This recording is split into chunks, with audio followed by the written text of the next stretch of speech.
Olá, pessoal! Sejam bem-vindos para a nossa aula de processo do trabalho. Eu sou a professora Cleise Cole, sou professora aqui no CEISC, nas disciplinas de processo do trabalho, na primeira fase, na segunda fase de preparação para o exame da ordem.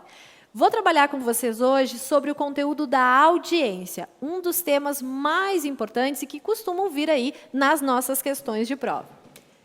Quando nós falamos da audiência, nós temos que lembrar que a CLT exige o comparecimento das partes. Sim, nós temos que ter o comparecimento tanto do reclamante como da reclamada. Sob pena de, no caso do reclamante, se ele não comparecer, nós teremos o arquivamento da sua ação. Então, vamos lá. Se o reclamante não comparece na audiência, e sendo essa audiência aqui a inicial ou a audiência una, nós teremos o arquivamento da ação. Já se a reclamada não comparece, nós teremos a revelia e a confissão. Confissão quanto à matéria de fato. Quais os cuidados que você tem que ter neste momento? A confissão é só quanto à matéria de fato, tá ok? E, além de ter o arquivamento da sua ação, o reclamante terá que fazer o pagamento das custas processuais. Ele vai ter o arquivamento da sua ação e terá que fazer o pagamento das custas processuais. Atenção! Mesmo se beneficiário da justiça gratuita.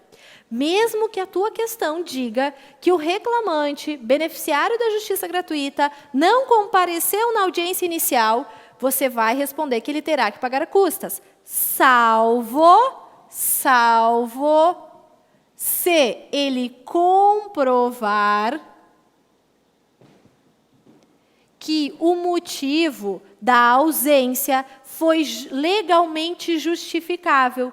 Aí, neste caso, se ele comprovar no prazo de 15 dias que o motivo foi legalmente justificável, ele estará isento, então, do pagamento das custas. Mas, caso contrário, ele tem que fazer o pagamento das custas, porque isso daqui, esse pagamento,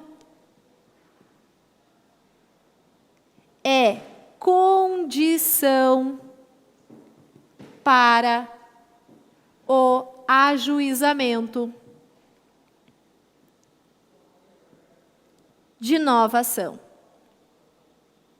De nova ação. Galera, vamos ficar de olho nessa questão aqui. Porque isso foi alterado com a reforma trabalhista, foi incluído lá no artigo 844 da CLT. O artigo 844 é o que trata desse comparecimento das partes e, consequentemente, é ele que traz as consequências e, nos seus parágrafos, vai trazer essa previsão de que tem que fazer o pagamento das custas e que o pagamento dessas custas é condição para ajuizamento de nova ação. Só tendo essa possibilidade de ficar isento se comprovar, num prazo de 15 dias, que o não pagamento se deu por um motivo legalmente justificável. E nesta audiência que devem comparecer as partes, estas partes elas poderão se fazer substituir ou se fazer representar. O artigo 843 da CLT vai nos dizer o seguinte, que o empregado, por motivo de doença ou outro motivo poderoso, poderá ser representado na audiência por outro empregado que pertença à mesma profissão ou pelo sindicato. Então, olha só, se o reclamante não vai poder ir, ele é o empregado, ele está doente, aconteceu um outro motivo muito grave, ele vai poder ser representado por um outro empregado ou pelo sindicato. Por que ele vai fazer isso? Para evitar o arquivamento da sua ação. Já se o empregador não for, e aí aqui é por qualquer motivo, tá? Não precisa ter motivo, é sempre que ele pode fazer isso, ele poderá ser substituído. Por quem que ele pode ser substituído? Pelo gerente ou pelo preposto. Atenção aqui, gente, porque também tivemos mudança lá com a reforma trabalhista sobre essa substituição do empregador pelo preposto. Quem é esse cara aqui?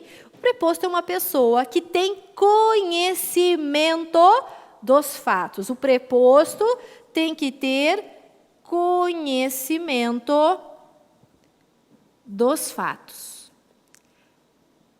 Não é ter presenciado os fatos, é ter conhecimento dos fatos. E ele não precisa ser empregado. Ele não precisa ser empregado. Pode ser qualquer pessoa, desde que ele tenha conhecimento dos fatos. O que você deve ficar atento é isso daqui, ó, que ele não precisa ser empregado, porque isso mudou com a reforma trabalhista. Antes nós tínhamos uma regra que dizia que sempre ele deveria ser empregado, salvo se fosse microempresa, se fosse empregador doméstico, trazia lá algumas exceções numa súmula do TST.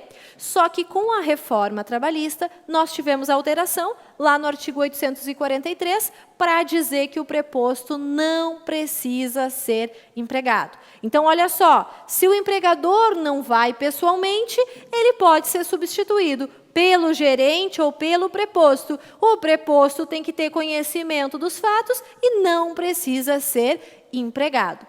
O que acontece? O preposto está substituindo o empregador. Então, tudo que ele disser, tudo que ele fizer, vai comprometer o empregador.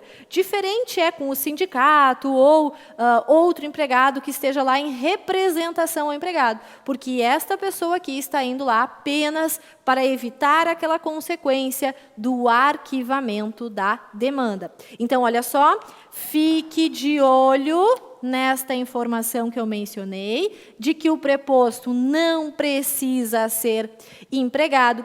E fique de olho nestas regras aqui, porque este tema costuma cair muito na nossa prova. É um dos temas mais cobrados, sobre o comparecimento das partes e o comparecimento, aqui a possibilidade de se fazer substituir ou se fazer representar. Mas vamos falar mais um pouquinho sobre essa audiência? Quem mais precisa comparecer para a audiência sair?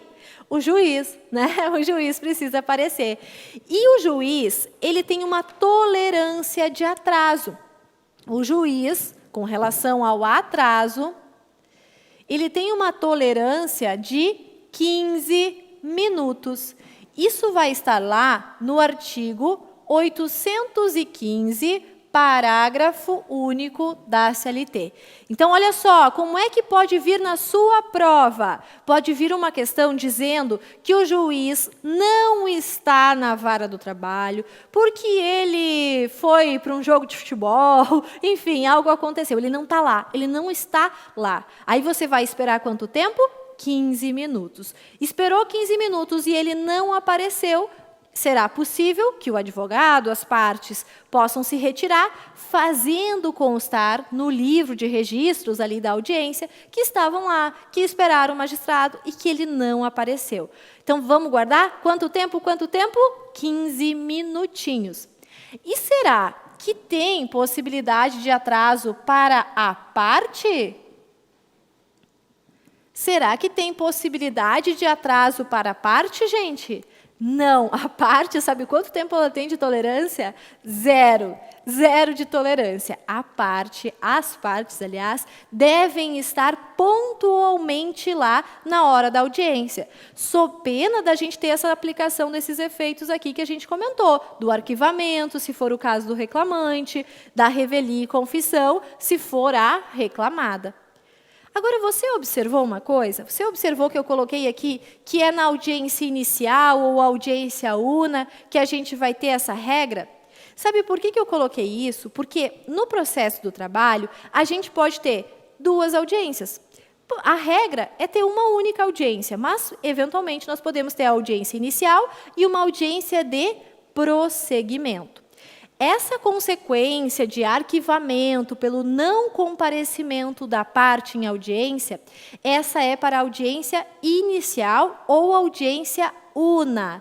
Se for na audiência de prosseguimento, a única consequência é a confissão. Você vai lembrar o seguinte: o que se faz na audiência inicial? Na audiência inicial se faz a tentativa de conciliação. E também se faz na audiência inicial o quê? Se faz o quê? A apresentação da defesa. A defesa, diga-se contestação, no processo do trabalho, ela é apresentada oralmente por 20 minutos em audiência. Podendo, claro, ser encaminhada eletronicamente pelo PJE até a data da audiência, quando o processo é eletrônico. Então, por isso que a gente quer o comparecimento da parte na primeira audiência, porque a gente quer tentar a conciliação, vai ter o momento da apresentação da defesa. Também nós queremos o comparecimento da parte na audiência de prosseguimento, porque é quando a gente vai ter a possibilidade de ter os depoimentos pessoais, a oitiva de testemunhas. E é por essa razão que a gente vai ter a possibilidade de aplicação da pena de confissão. Então, vamos lá.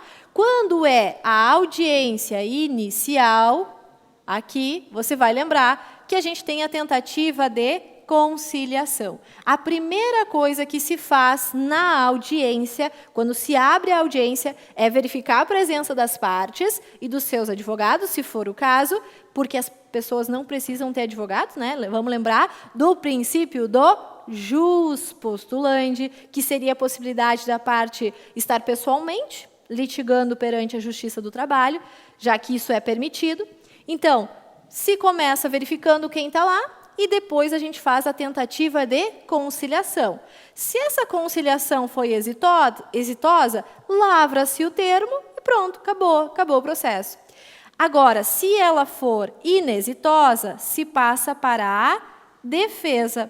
E aí, essa defesa vai ser feita oralmente por 20 minutos. A defesa será feita oralmente por 20 minutos. Também podendo ser encaminhada pelo PJE até a audiência. Olha só como já caiu em prova. Já caiu em prova dizendo que o processo tramitava pelo sistema eletrônico. O advogado, ele protocolou somente os documentos. Acabou esquecendo de protocolar pelo sistema a contestação. Ele só se deu por conta disso no momento da audiência. E aí perguntava se ele poderia apresentar oralmente essa defesa. A resposta que a gente deveria marcar é de que sim, porque mesmo que exista a possibilidade e a previsão agora de encaminhar pelo PJE essa contestação eletronicamente, isso não revogou e não retirou a possibilidade de apresentar a defesa oralmente por 20 minutos. Isso está lá no artigo 847, da CLT. Olha só, a gente vai mesclando nossos artigos para formar um raciocínio lógico. Então, a gente quer as partes em audiência, porque essa audiência é importante. Nós temos a concentração dos atos em audiência. E nós vamos ter lá, primeiro ato da audiência, a tentativa de conciliação. Se resultou exitoso, então, vamos lavrar o termo. Se não teve conciliação, teremos o momento da apresentação da defesa, que poderá ser oral por 20 minutos. Certo? Já numa audiência de prosseguimento, na audiência de prosseguimento,